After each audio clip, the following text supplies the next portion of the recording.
Agora você pode fazer parte do clube de membros do Spurgeon TV. Esses são e-books já disponibilizados para os membros do canal. Todos os dias, novos e-books são adicionados junto com outros benefícios que só os membros têm. Sendo um membro, você passa a ajudar no crescimento desse ministério, tanto na quantidade do que podemos publicar, como na qualidade do material. Nosso propósito é, juntos, atingirmos o maior número de pessoas com solo escritura. Seja um membro do Spurgeon TV.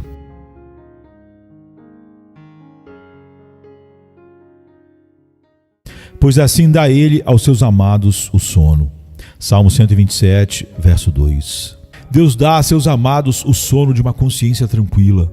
Creio que a maioria de nós já viu aquele esplêndido quadro em exibição na Academia Real de Londres, O Último Sono de Ageo, antes da execução, no qual ele está dormindo tranquilamente momentos antes da sua execução. Na tela, vemos um nobre parado, olhando quase com remorso, e também um carcereiro com suas chaves penduradas. No entanto, o homem está realmente dormindo, mesmo sabendo que na manhã seguinte sua cabeça estará totalmente separada do corpo. E alguém a pegará e dirá: eis a cabeça do traidor. O homem estava dormindo porque tinha consciência tranquila, por nada ter feito de errado. Agora, vejamos Pedro. Já repararam como é notável aquela passagem onde está escrito que Herodes pretendia apresentá-lo ao povo no dia seguinte? Mas enquanto Pedro dormia entre dois soldados, um anjo tocou. Dormindo entre dois soldados, quando na manhã seguinte ele deveria ser crucificado ou morto. Ele não se importava, pois seu coração estava limpo. Ele nada tinha feito de errado. Ele podia dizer: julgai se é justo diante de Deus servir a vós outros do que a Deus. Atos 4,19. E por isso ele se deitou e dormiu.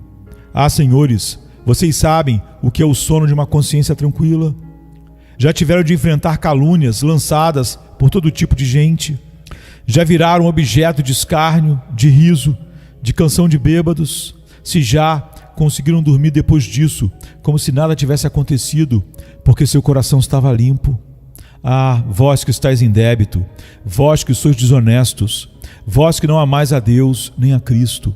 Fico me perguntando se conseguem dormir, pois o pecado coloca espinhos afiados no travesseiro. O pecado coloca um punhal na cama da pessoa, de forma que, para onde quer que ela se vire, leva uma cutucada. Uma consciência tranquila, no entanto, é a música mais doce para embalar a alma. O demônio do desassossego não chega na cama de quem tem uma consciência tranquila, uma consciência que está em paz com Deus e que pode cantar: com o mundo, comigo e contigo, eu, ao dormir, em paz não litigo. Assim dá ele aos seus amados o sono. Contudo, preciso dizer a vocês que não conhecem a sua eleição em Cristo Jesus, que não confiam no preço do sangue do Salvador, não foram chamados pelo Espírito Santo, não foram regenerados e não nasceram de novo. Deixe-me lhes dizer que vocês não conhecem tal descanso. Talvez sua consciência esteja em paz. Talvez vocês digam que não fizeram mal a ninguém e acreditam que quando estiverem diante do tribunal de Deus, terão poucas contas a prestar. No entanto, cavalheiros, vocês sabem que a alma que peca, mesmo que seja uma única vez, deve morrer. Se uma pintura tem uma única falha, ela não é perfeita. Se pecaram uma única vez, serão condenados por isso, a menos que tenham alguma coisa para tirar esse pecado. Vós não conheceis o sono de uma consciência tranquila, mas o cristão conhece, pois todos os seus pecados foram computados na cabeça do antigo bode expiatório. Cristo morreu por todos os pecados dos crentes, por maiores ou piores que tenham sido, e agora não há nada escrito contra eles no livro de Deus. Eu mesmo, diz Deus, sou o que apago as tuas transgressões por amor de mim, e dos teus pecados não me lembro. Isaías 43, 25. Agora podeis dormir, pois assim dá ele aos seus amados o sono. Além disso, há o sono do contentamento que o crente desfruta. Pouquíssimas pessoas neste mundo estão satisfeitas. Ninguém deve recear oferecer uma recompensa a uma pessoa contente, pois se alguém viesse reclamar, é óbvio que estaria demonstrando seu descontentamento.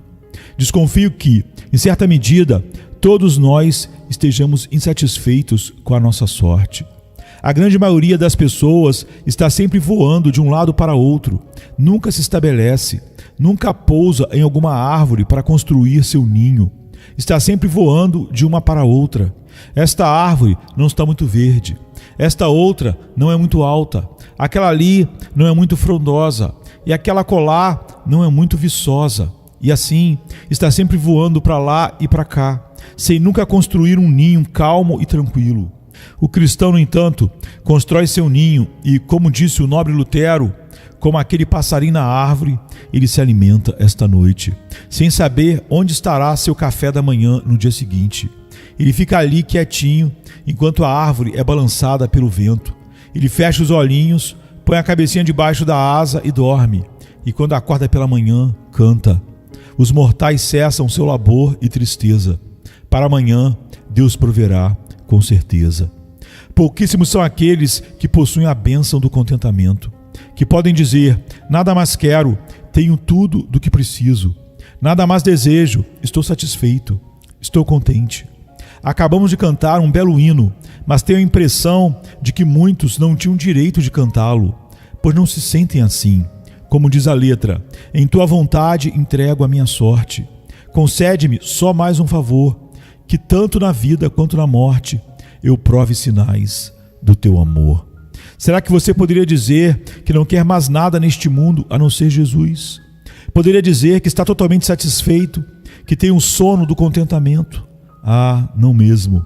Os aprendizes suspiram até se tornarem oficiais. Os oficiais se esforçam para se tornarem chefes. Os chefes anseiam pela aposentadoria. Mas quando se aposentam, almejam ver seus filhos estabelecidos. O homem está sempre olhando além. É um marinheiro que nunca alcança o porto, uma flecha que nunca atinge o alvo. O cristão, no entanto, tem este texto e medita nele. Assim dá ele aos seus amados o sono. Certa vez, quando me encontrava meio adormecido, pareceu-me estar num castelo.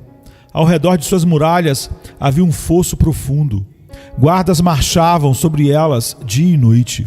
Era uma bela fortaleza antiga que desafiava o inimigo, mas eu não estava feliz ali. Pensei em me deitar, mas mal fechei os olhos, soou uma trombeta. As armas, as armas.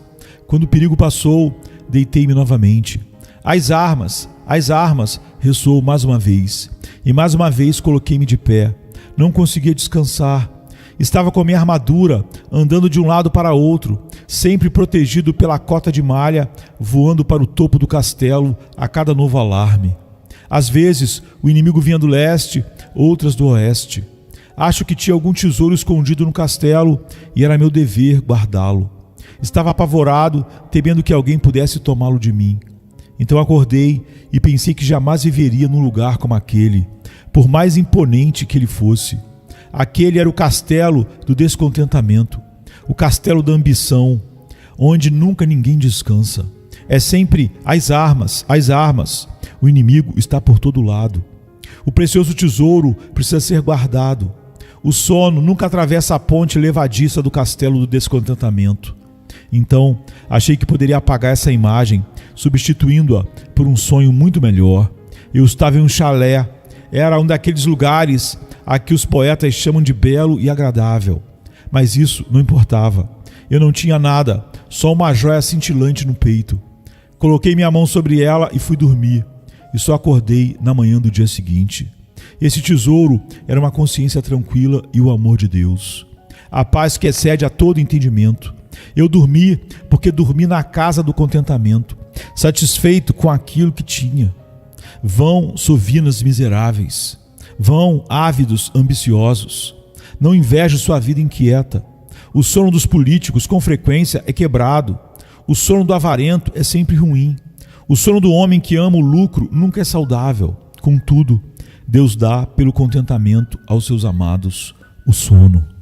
E ainda, Deus dá aos seus amados o sono da quietude da alma em relação ao futuro. Ah, o futuro sombrio, o futuro. O presente pode ser bom, mas e se a próxima ventania secar todas as flores? Onde estarei? Tu, sovina, segure firme o teu ouro, pois certamente a riqueza fará para si asas, como a águia que voa pelos céus, diz Provérbios 23:5. Mãe, aperta teu filho contra o peito, pois a horrível mão da morte pode roubá-lo de ti. Ó homem cheio de ambição, olha a tua fama e te admires dela, pois apenas um ligeiro boato poderá acabar com a tua reputação, e pelas vozes da multidão descerás da mesma forma que fostes elevado. O futuro. Todos precisam temer o futuro, exceto o cristão. Deus dá a seus amados o sono em relação aos acontecimentos do porvir. Como dizem os versos, seja como for o futuro, bom ou mal, estou seguro. Meu coração no Senhor descansa. O seu desígnio sempre me alcança. Se vou viver ou morrer, não me importa. Se vou ser escória de todos ou o homem a quem o rei deseja honrar, também não me importa. Tudo é igual se vem do Pai, pois assim dá Ele aos seus amados o sono. Quantos aqui já tiveram a felicidade de dizer que não desejam absolutamente mais nada? É bom ter pelo menos um único desejo, mas ainda é melhor não ter nenhum. Estar totalmente imerso no presente, regozijando-se em Cristo e na antevisão da sua face. Minha alma, como seria o futuro se não tivesses a Cristo? Que importa um futuro amargo e sombrio se Cristo, teu Senhor, o santificar e o Espírito Santo te der coragem, energia e força? Grande bênção é poder dizer junto com Madame Guyon: tudo é igual se ordenado pelo amor, vida ou morte, prazer ou sofrer. Mal não vê minha alma na dor, nem bem real na saúde e prazer. Um único bem ambicioso, sem egoísmo, tua vontade escolher. Preferir uma choupana a um trono, a dor ao conforto, se for teu querer. É teu mandar minha cruz suportar, morrer para o mundo e viver sem pecado, sob a mais rude mão com paciência penar, feliz em naufrágio ou em terra amparado. Quem alcança essa condição é feliz, pois assim dá Ele aos seus amados o sono.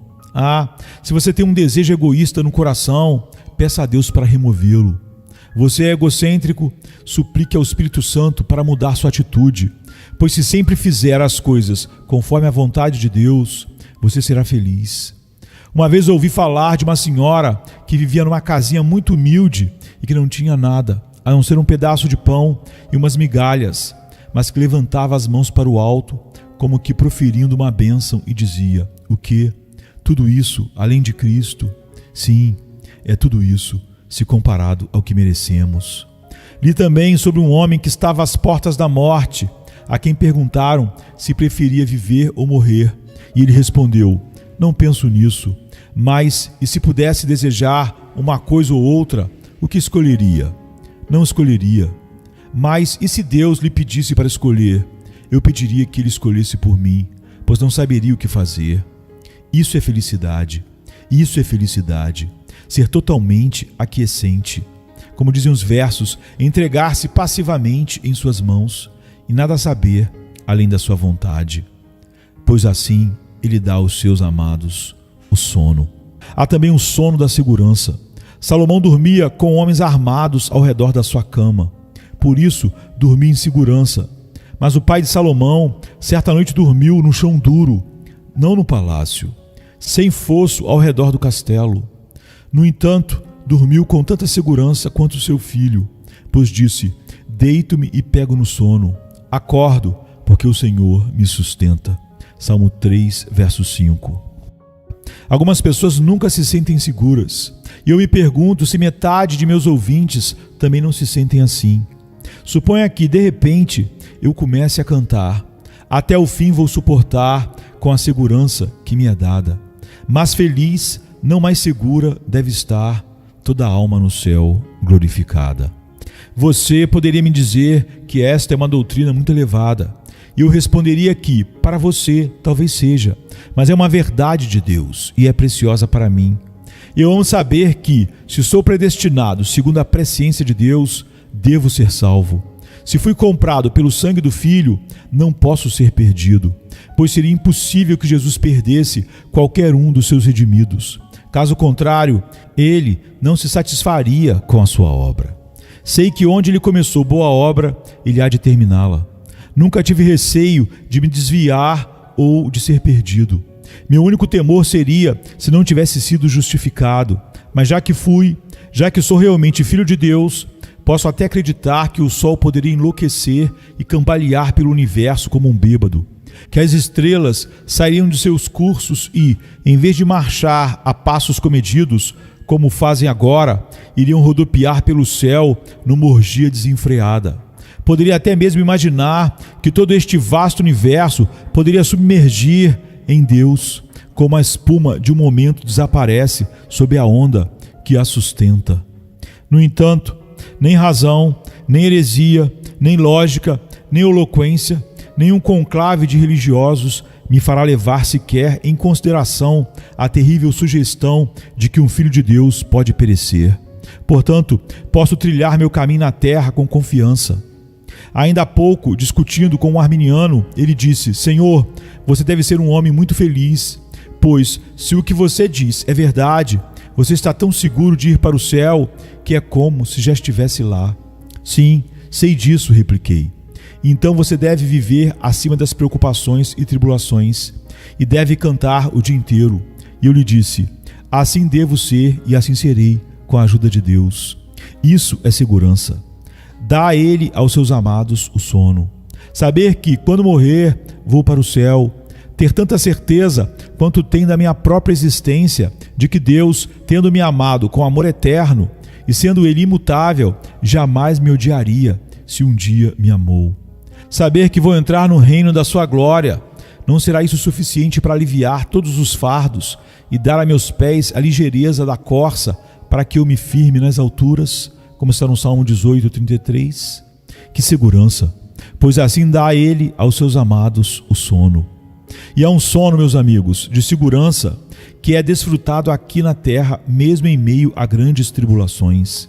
Lembram-se daquela passagem no livro de Ezequiel, em que está escrito: seguras habitarão no deserto e dormirão nos bosques.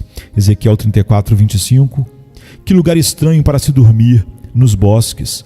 Ali tem lobo, tem tigre no meio do mato, tem águia rondando o céu, um bando de ladrões vivendo na floresta. Mas o Filho de Deus diz: não importa, como diz o hino, quem em Deus encontra guarida tem morada segura e querida. Sob sua sombra de dia andará e à noite em paz dormirá. Sempre admirei a postura de Martim Lutero quando falavam mal dele. Sabem o que ele dizia? Lembro-me de um salmo que diz: Deus é o nosso refúgio e fortaleza, socorro bem presente nas tribulações. Portanto, não temeremos, ainda que a terra se transtorne e os montes se abalem no seio dos mares. Salmo 46, 1-3. De modo bem menos incisivo, também tenho sido chamado a enfrentar problemas como os de Lutero, e tenho sido alvo de difamação e objeto de zombaria e escárnio. No entanto, isso não tem abatido meu espírito, e nem abaterá enquanto eu for capaz de desfrutar dessa calma interior. Assim dá ele, aos seus amados, o sono. Contudo, toma a liberdade de dizer àqueles que preferem zombar e falar mal de mim, que fiquem à vontade e o façam até se cansar. Meu motto é cedo nulle, não me rendo a ninguém. Nunca procurei a simpatia de quem quer que seja, nem pedi apoio para o meu ministério. Prego o que quero, quando quero e como quero. Ah, que felicidade! Ser ousado, apesar de abatido e magoado. Dobrar os joelhos e contar tudo ao Pai, e depois ir para os meus aposentos e dizer: se por teu doce nome, vergonha e rejeição eu passar, uma e outra são bem-vindas, pois de mim sei que vais te lembrar.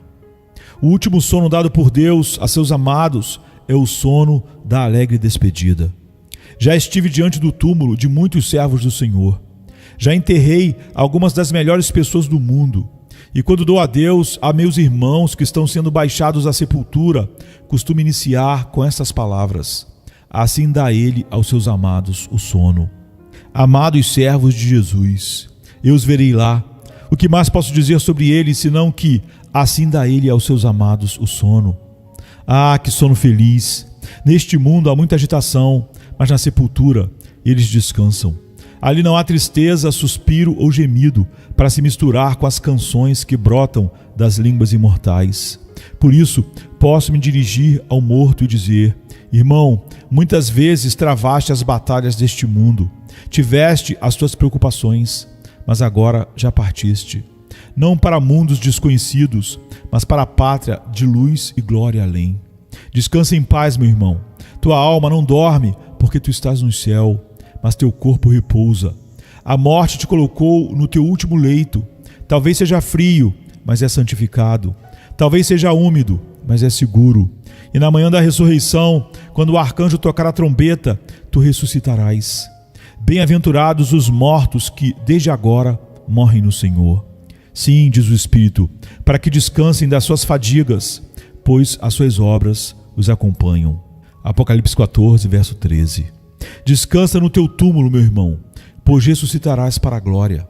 Assim dá ele aos seus amados o sono. Alguns aqui têm medo de morrer, e com boa razão, pois a morte para vocês seria o princípio das dores. E quando ela se aproximar, vós podereis ouvir o anjo do Apocalipse. O primeiro ai passou, eis que depois dessas coisas vem ainda 2 ais. Apocalipse 9, 12.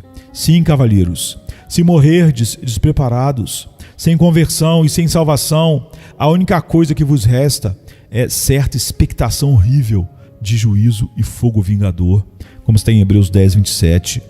Não preciso falar como um Boanerges, um filho do trovão, como está em Marcos 3,15, pois esta é para vocês uma verdade bem conhecida, e de que sem Deus, sem Cristo, separados da comunidade de Israel, como está em Efésios 2,12, sua porção deve ser entre os condenados ao inferno, os demônios, os torturados, os espíritos horripilantes, as almas errantes que não encontram descanso.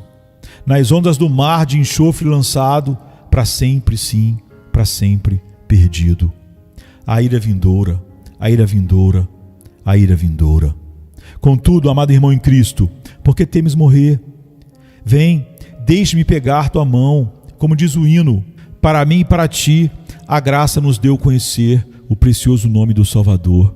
Em breve nos encontraremos no céu, nosso fim e esperança, o eterno doçor. Sabe que o céu está logo ali, além do rio? Está com medo de mergulhar e atravessar? Tem medo de se afogar? Posso sentir o fundo. É bom. Pense que vais afundar? Ouve a voz do Espírito. Não temas, porque eu sou contigo. Não te assombres, porque eu sou o teu Deus. Quando passares pelas águas, eu serei contigo. Quando pelos rios, eles não te submergirão. Isaías 41, 10 e 43, 2. A morte é o portão das alegrias sem fim, e tens medo de entrar por ele. O quê? Temes ficar livre da corrupção? Ah, não diga isso.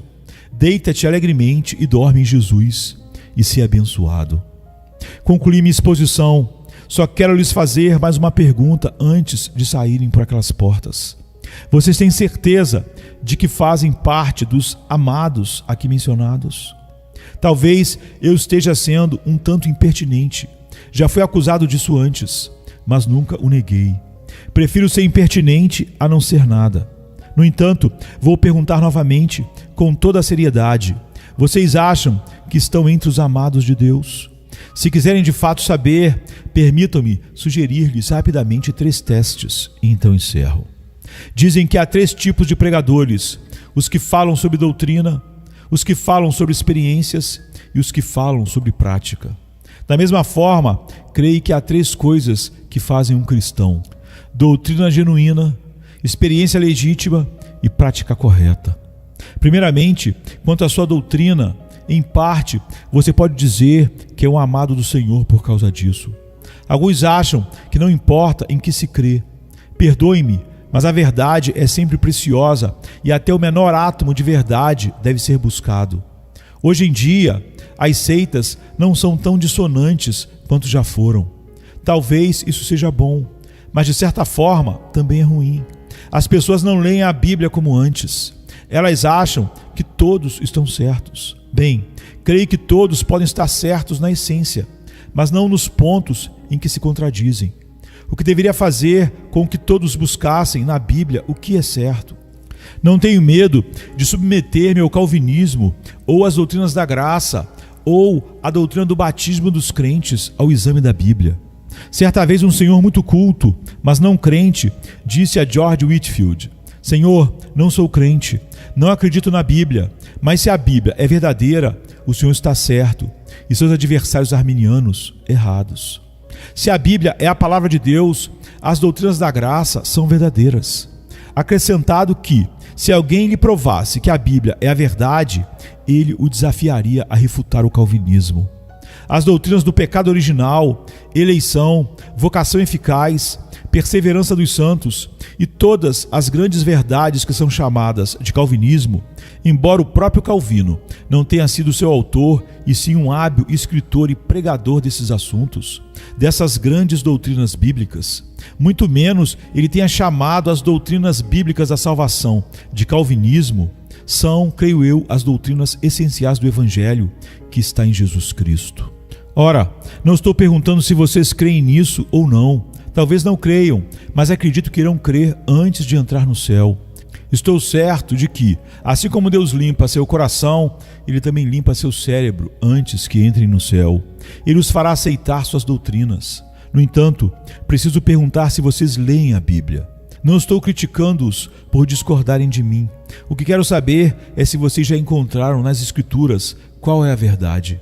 E se vocês não leem a Bíblia, se sua doutrina é de segunda mão, se vão à igreja e dizem: não gosto disso, não importa se gostam ou não, mas está na Bíblia. É verdade bíblica ou não? Se é a verdade de Deus, é digna de louvor. Talvez não seja do seu gosto, mas deixe-me lembrá-lo de que Jesus nunca foi agradável ao paladar dos homens carnais, e creio que nunca será. A razão pela qual não gostam das doutrinas da graça é porque elas acabam com o seu orgulho. Elas o humilham demais. Busquem a si mesmos, então, na doutrina. A seguir, cuidem para se lembrar do teste da experiência. Receio que haja muito pouca religião vivida entre nós, mas onde há doutrina genuína, deve sempre haver experiência legítima. Cavalheiros, provem a si mesmos com o teste da experiência. Já experimentaram sua própria corrupção, sua depravação, sua incapacidade, sua morte em pecado? Já sentiram vida em Cristo, a experiência da luz do semblante de Deus, da luta contra a corrupção? Já tiveram a graça concedida pelo Espírito Santo, a experiência implantada da comunhão com Cristo? Se já, então vocês passaram no teste. E para concluir, cuidem do teste da prática. A fé, se não tiver obras, por si só está morta, diz Tiago 2,17. Aquele que anda em pecado é filho do diabo, e aquele que anda em retidão é filho da luz. Não pense que, por crer nas doutrinas certas, você é justo. Há muitos que creem de forma certa, vivem errado e morrem.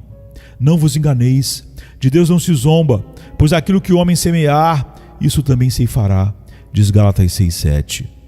Terminei. Agora, permitam-me suplicar-lhes pela fraqueza das suas próprias vidas, pela brevidade do tempo, pelas temíveis realidades da eternidade, pelos pecados que têm cometido, pelo perdão que necessitam, pelo sangue e pelas chagas de Jesus, pela sua segunda vinda para julgar o mundo em justiça, pelas glórias do céu, pelos horrores do inferno, pelo tempo, pela eternidade, por tudo que é bom, por tudo que é sagrado. Permitam-me rogar-lhes, assim como amam a sua própria alma, busquem e descubram se estão entre os amados de Deus, a quem Ele concede o sono. Que o Senhor os abençoe. Amém. Venha-se, cansado estás, e eu descanso darei.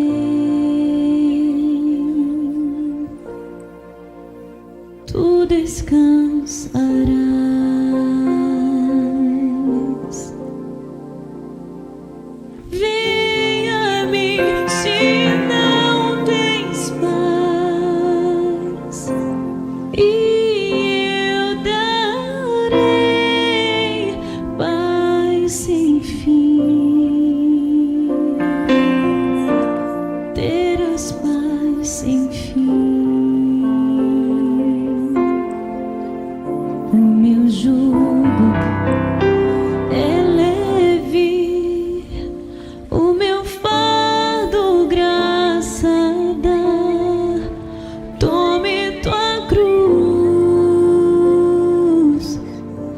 te darei a paz.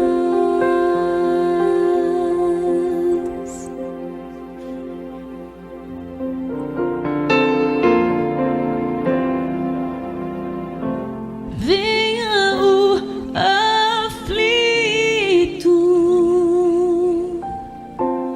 e lhe darei paz, minha paz darei.